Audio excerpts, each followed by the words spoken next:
Hello friends, मैं आज फिर आ गई हूँ मेरे दिल की गहराई से का एक नया पार्ट लेकर। ये इस फैन फिक्शन का 15th पार्ट है। इस पार्ट को लाने में मुझे थोड़ा लेट हो गया, इसलिए मैं पहले ही माफ़ी मांग लेती हूँ। एक्चुअली मैं कुछ दिन थोड़ा बीमार थी, इसलिए स्टोरी पर काम नहीं कर पाई। आप लोगों ने इस स्टोरी को पसंद किया और इसके लिए इंतज़ार की, इसलिए आप सभी को मैं धन्यवाद कहना चाहती हूँ। ऐसे ही मुझे अपना प्यार देते रहिए और स्टोरीज सुनते रहिए, साथ में कमेंट करके मेरा हौसला भी बढ़ाते रहिए। चलिए अब और ज़्यादा बातें ना बढ़ाकर मैं अपनी फैन फिक्शन शुरू कर देती हूँ। शादी के लिए लान वांग जी ने 2 शर्तें रखे थे और वुई वुक्सन ने उन दोनों शर्तों को पूरा करने का वादा किया था। एक शर्त को उसने बहुत पहले ही नींद में तोड़ दिया था। उसे उस बात की खबर भी नहीं होती अगर लान वांग जी उसे नहीं बताता। एनिवर्सरी की रात उसने जागते हुए वो शर्त तोड़ दिया है। आपको फिर कभी मेरे घर आने की ज़रूरत नहीं पड़ेगी, यह कहकर लान वांग जी उससे रिश्ता ख़त्म कर रहा है। पर वुई वुक्सन किस मुंह से लान वांग जी को ये करने से मना करेगा? इतने सारे लोगों के सामने लान वांग जी उसकी वजह से शर्मिंदा हुआ है। उसके साथ रिश्ता ख़त्म करना नॉर्मल है। तुम लॉयर से बात करके टाइम ठीक कर लेना, फिर मुझे बता देना, मैं टाइम निकाल लूँगा, वुई वुक्सन ने कहा। फिर थोड़ा रुक कर उसने पूछा, मैं चला जाऊँगा तो वेनचिंग आयुआन को वापस भेज देगी ना? उसकी बीमारी की वजह से वेनचिंग आयुआन को लेकर चली गई। अगर वो इस घर में नहीं रहेगा तो शायद वो आयुआन को लान वांग जी के पास वापस भेज देगी। कहाँ जाओगे आप? लान वांग जी बेचैन होकर पूछता है। पता नहीं, फ़िलहाल किसी होटल में रह लूँगा, फिर जब तक ना मेरा अपार्टमेंट खाली होता है तब तक कहीं रेंट में रूम ले लूँगा। मेरे चले जाने से अगर तुम्हें आयुआन वापस मिल जाता है तो मैं कहीं भी रह लूँगा, वुई वुक्सन ने धीरे से कहा। आपको कहीं जाने की ज़रूरत नहीं है। अगर किसी को पाने के लिए मुझे आपसे दूर रहना पड़ेगा तो फिर मुझे उस इंसान की ज़रूरत नहीं है। और आयुआन को तो मैं आपके लिए ले आया था, लान वांग जी बोलता है। आप इस घर में हमेशा रहो, इसीलिए ही तो मैं आपको इस घर का आधा ओनरशिप देना चाहता हूँ। घर का आधा ओनरशिप? ये लेकर मैं क्या करूँगा? वुई वुक्सन के माथे पर शिकंजा आ गई। इससे आप जब घर आओगे तब आपको ये नहीं लगेगा कि आप मेरे घर आ रहे हो। ये तब हम दोनों का घर हो जाएगा। और फिर जब मैं गुस्से से बोलूँगा कि आपको घर आने की ज़रूरत नहीं है तो आप बोलोगे ये घर मेरा भी है, तुम कौन होते हो मुझे यहाँ आने से रोकने वाले, लान वांग जी ने कहा। पर डिवोर्स के बाद मैं क्यों यहाँ आना चाहूँगा? वुई वुक्सन बोलता है। डिवोर्स? आप मुझे डिवोर्स देना चाहते हो? क्या आप इतना गुस्सा हो मेरे ऊपर? लान वांग जी की आवाज़ काँप उठी। बेबी, मैं सच बोल रहा हूँ, मैंने उस रात आपका मजाक नहीं उड़ाया था। फिर भी अगर आप नाराज़ हो तो मुझे कुछ और पनिशमेंट दे दो, डिवोर्स की बात मत करो। मैं आपके बिना, आपने तो कहा था अब मुझे कभी नहीं छोड़ोगे। कहते कहते लान वांग जी की आंखों में आंसू आ गए। वो कुछ और बोल नहीं पाया। उसने टेबल के ऊपर सर झुका दिया। तुम्हें डिवोर्स नहीं चाहिए? वुई वुक्सन ने पूछा। लान वांग जी ने अपनी गर्दन दोनों साइड हिलाई। तुम मेरे साथ रहना चाहते हो? वुई वुक्सन ने फिर से पूछा। लान वांग जी ने हाँ में गर्दन हिलाई। वुई वुक्सन हेजिटेट करते हुए अपना हाथ उसके सर पर रखता है। लान वांग जी रोने लगता है। तुम मुझसे नाराज़ नहीं हो? वुई वुक्सन ने पूछा। मैं बहुत नाराज़ हूँ। मैं आपके लिए पूरी दुनिया से लड़ने के लिए तैयार हूँ और आप एक छोटी सी बात को लेकर मुझे डिवोर्स देना चाहते हो? लान वांग जी ने सर उठाकर कहा। मैं तुम्हें डिवोर्स देना नहीं चाहता हूँ, वुई वुक्सन कहता है। तुमने कहा ना कि लॉयर के पास जाना है और मुझे घर का आधा हिस्सा मिलेगा। मुझे लगा तुम मुझे डिवोर्स देना चाहते हो और इसलिए घर का आधा हिस्सा देना चाहते हो। घर का आधा हिस्सा नहीं, घर का आधा ओनरशिप, को ओनरशिप, लान वांग जी ने कहा। वो क्यों? वुई वुक्सन ने पूछा। बेबी, आई एम सॉरी, लान वांग जी घबरा कर बोलता है। मेरा आपको इंसल्ट करने का इरादा नहीं है, अब नाराज़ मत होना। मेरा नाराज़ होने का क्या हक है? गलत काम तो मैंने ही किया है ना। अब तुम जो सज़ा दोगे मुझे वही मानना पड़ेगा, वुई वुक्सन ने कहा। आपने क्या गलत काम किया है? लान वांग जी वुई वुक्सन की आंखों में देखकर पूछता है। लान वांग जी को डर लगने लगा। क्या वुई वुक्सन को किसी और से प्यार हो गया है, इसलिए वो 2 दिन से घर आने में हेजिटेट कर रहा है? पर 2 दिन पहले ही तो वो नींद में उसे अपने पास खींच रहा था। क्या लान वांग जी ने फिर वुई वुक्सन को समझने में गलती कर दी है? वही तो मुझे नहीं पता है। अपनी एनिवर्सरी पार्टी में मैंने ऐसा कुछ कर दिया है जिससे मैं कहीं मुंह दिखाने लायक नहीं रहा। और तो और इस बारे में सबको पता है, बस मुझे ही पता नहीं है कि मैंने क्या किया है। वुई वुक्सन फ्रस्ट्रेट होकर बोलता है। आपके बेस्ट फ्रेंड ने आपको कुछ नहीं बताया? लान वांग जी ने पूछा। नहीं, उसने भी यही कहा। तुम्हारे हस्बैंड ने तुम्हें नहीं बताया? वुई वुक्सन बोलता है। मैं 2 दिन से तुमसे नज़रें नहीं मिला पा रहा हूँ। समझ में नहीं आ रहा है तुमसे क्या कहूँ। शाम को घर आने से डर रहा हूँ। तुम मुँह खोल रहे हो तो डर लग रहा है। पता नहीं कब जाने के लिए बोल दो। लन वांगजी हंस देता है और चुपचाप खाना खाने लगता है। वही वुक्सन बेचैन होकर बोलता है, जान? लन वांगजी जवाब देता है। कुछ बोलो जान, वही वुक्सन ने कहा। लन वांगजी अपने मुंह में एक मीट बॉल डाल रहा था। उसे मुंह में लेकर ही वो वही वुक्सन के मुंह के सामने अपना मुंह ले जाता है। फिर वही वुक्सन के होठों के ऊपर अपने होठ रखता है। वही वुक्सन का मुंह अपने आप खुल जाता है और लन वांगजी अपनी जीभ से उस मीट बॉल को वही वुक्सन के मुंह के अंदर पुश कर देता है। फिर वो बोलता है, जल्दी खाना खा लीजिए और बेड में मेरा इंतज़ार कीजिए। मैं आपको एक्टिंग करके दिखाऊंगा आपने क्या किया था। अगर आप मेरे आने से पहले सो गए तो फिर नहीं बताऊंगा। वही वुक्सन खाना चबाने लगता है और बोलता है, ये तो और ज़्यादा टेस्टी बन गया। पर जान, बेड में क्यों?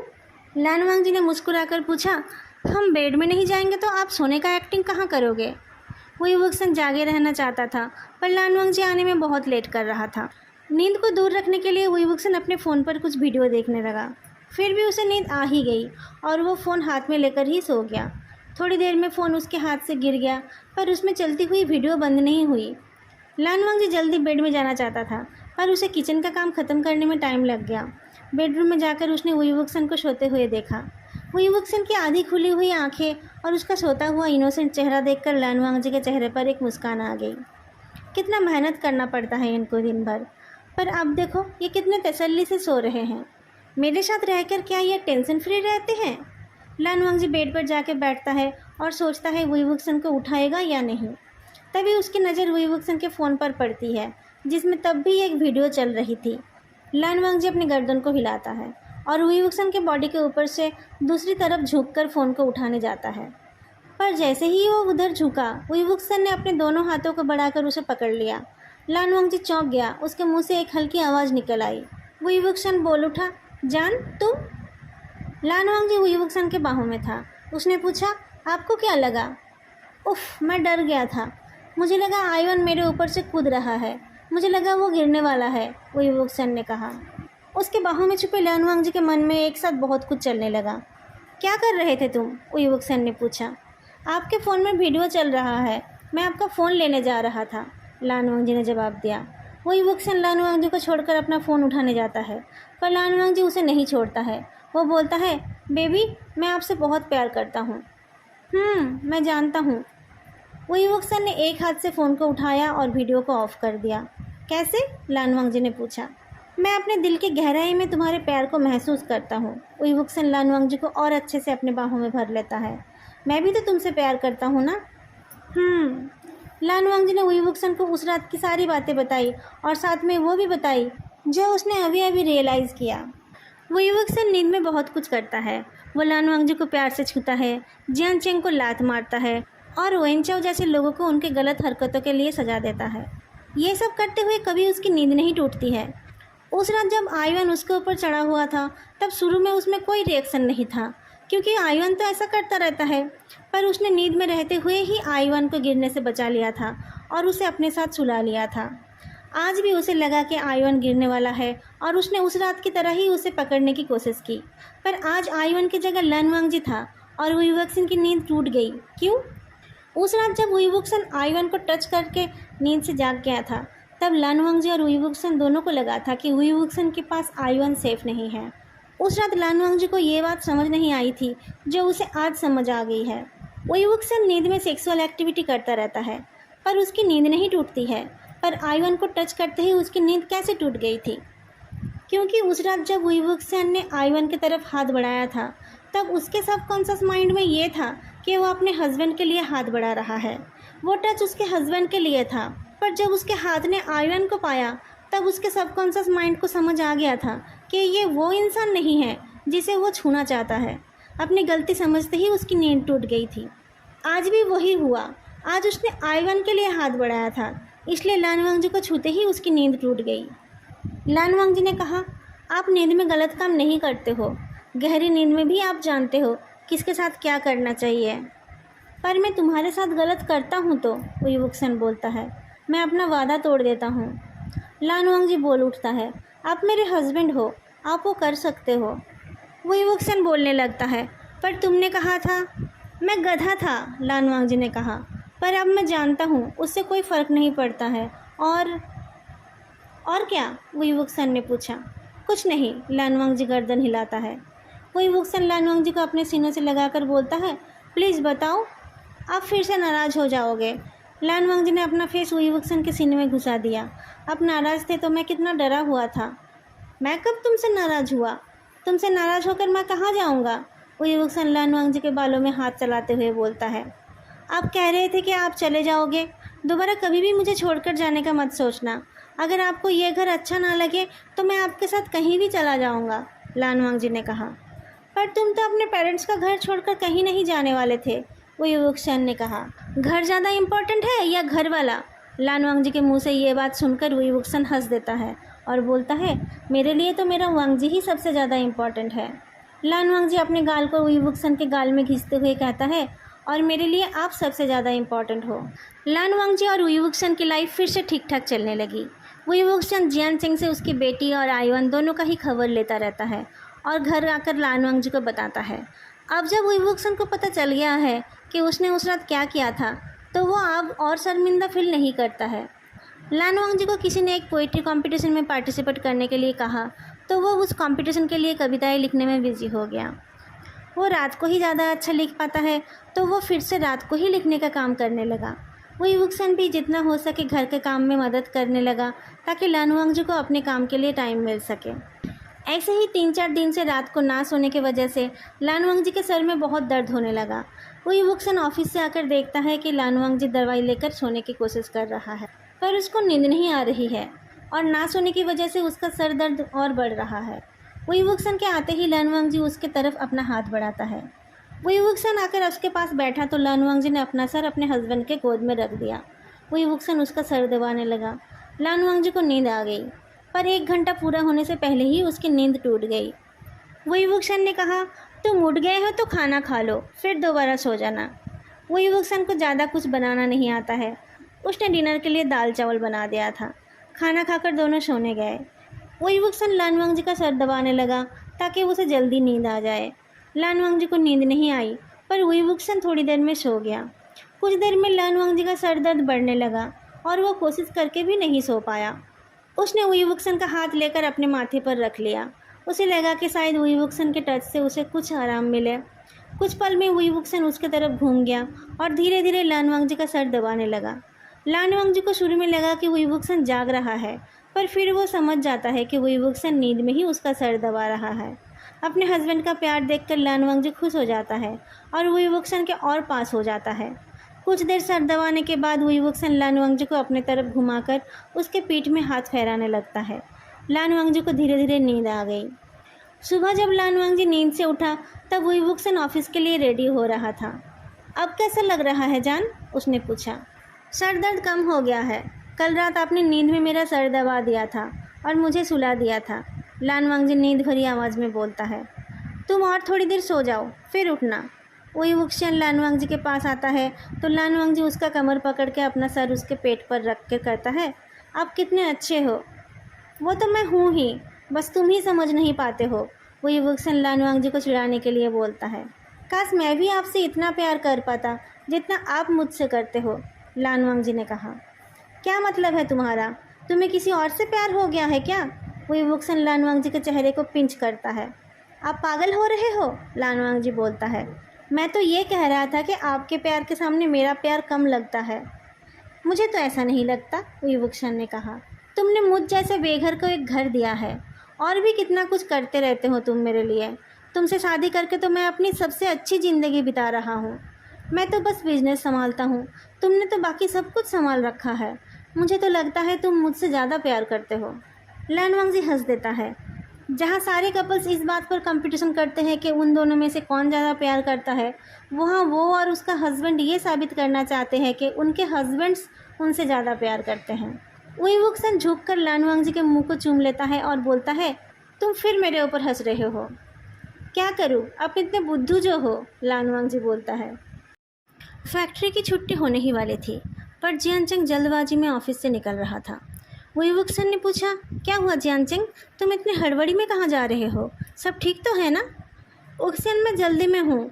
आईवन सोफे के बैक रेस्ट के ऊपर से गिर गया है। उसके हाथ में चोट लगी है। चिंग उसे हॉस्पिटल ले गई है, जियानचेंग ने कहा। क्या हाथ टूटा तो नहीं? वुक्शन पूछता है। पता नहीं, मैं जाकर देखता हूँ। जियानचेंग चलने लगा। मैं भी आऊँ क्या? वुक्शन ने पीछे से पूछा। मैं जा रहा हूँ, तुम आ जाना, कहकर जियानचेंग चला गया। वुक्शन घर जाकर लनवांगजी को अपने साथ लेकर हॉस्पिटल पहुँचता है। तुम अंदर जाओ, मैं यहीं तुम्हारा इंतज़ार कर रहा हूँ, वुक्शन ने कहा। आप अंदर नहीं जाओगे? लानवांगजी पूछता है। क्या पता मेरा अंदर जाना वेनचिंग को पसंद ना आए, वुक्शन ने कहा। तो फिर उनको मेरा जाना भी अच्छा नहीं लगेगा, लानवांगजी ने धीरे से कहा। तुमसे उसको क्यों प्रॉब्लम होगी? तुमने तो कुछ नहीं किया ना, वुक्शन ने कहा। वुक्शन हॉस्पिटल के बाहर खड़ा होकर सिगरेट पीने लगता है। उसका बहुत मन हो रहा था आईवन को अपने आंखों से देखने का, पर वो क्या करे। उसका आईवन के ऊपर कोई हक नहीं है। उसने उसके लिए कभी कुछ किया भी नहीं है। अगर वेनचिंग को उसके पैरासिम्निया के बारे में पहले से पता होता तो वो कभी भी आईवन को उसके साथ रहने के लिए नहीं भेजती। आज वो ज़बरदस्ती आईवन से मिलकर वेनचिंग को और गुस्सा नहीं दिलाना चाहता है। उसके लिए आईवन के ठीक रहने का खबर मिलना ही काफ़ी है। ज़्यादा कुछ पाने के लालच में वो उस खुशी से भी हाथ नहीं धोना चाहता है।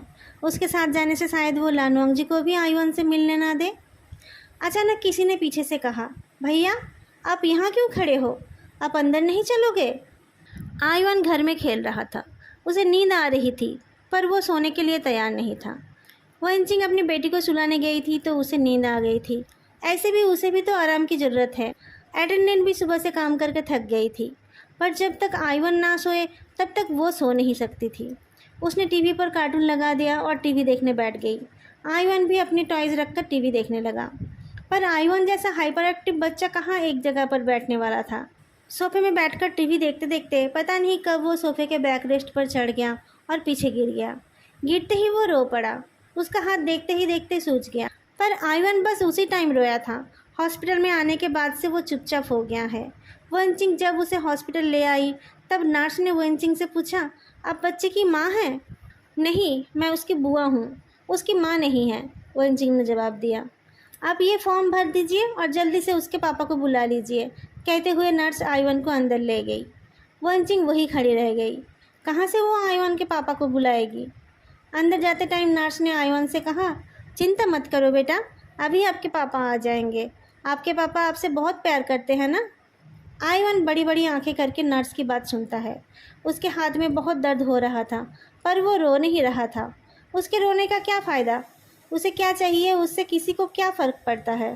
वो जिए के पास जाना चाहता है, पर कोई उसे लेकर नहीं जाता है। उस दिन वो जिए के घर में ही तो था, पर सुबह नींद से उठकर उसे ना तो जिए दिखा और ना ही वो घर। पर क्या जिए उससे प्यार करता है? अगर करता है तो वो उसके पास आता क्यों नहीं है?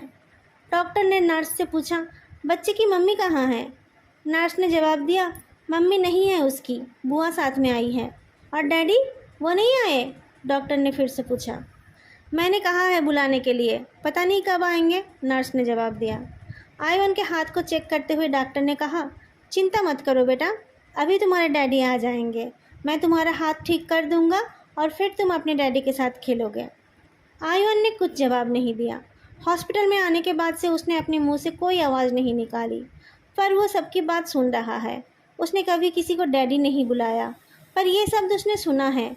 जब फूफा जी घर आते हैं तब बुआ बहन को बोलती है, देखो बेबी, तुम्हारे डैडी आ गए हैं। फूफा जी उससे भी प्यार करते हैं, पर वो उसके डैडी तो नहीं है। उसने तो कभी भी किसी को डैडी नहीं बुलाया। जब आईवन के पेरेंट्स की डेथ हुई थी तब आईवन छोटा था। उस टाइम की कोई भी बात उसे याद नहीं है। उसे अपने पेरेंट्स भी याद नहीं हैं। आईवन अपने पेरेंट्स की मौत के बाद ही बोलना सीखा है। किसी ने उसे मम्मी पापा बोलना नहीं सिखाया था। मम्मी पापा या डैडी, इनको वो नहीं जानता है। लानवांगजी जब पहुंचा तब आईवन का हाथ सेट हो गया था और प्लास्टर भी चढ़ गया था। डॉक्टर ने इंस्ट्रक्शन लिखने से पहले वेनचिंग से पूछा, आपने इसके फादर को इन्फॉर्म किया है? वो अभी तक नहीं आ पाए, कहाँ रहते हैं वो? वेनचिंग ने जवाब दिया, डॉक्टर, मेरे भाई की। उसी वक्त जियानचेंग के साथ लानवांगजी केबिन में घुसता है। लानवांगजी को देखते ही आईवन अपनी चुप्पी तोड़कर रोने लगता है, पापा। दोस्तों, आज का ये पार्ट मैं यहीं ख़त्म कर रही हूँ। फ़ैन फिक्सन अच्छी लग रही है तो लाइक और कमेंट करना मत भूलना, और चैनल को सब्सक्राइब नहीं किया है तो सब्सक्राइब भी कर लेना। आज के लिए इतना ही, फिर मिलेंगे अगले वीडियो में। तब तक के लिए बाय।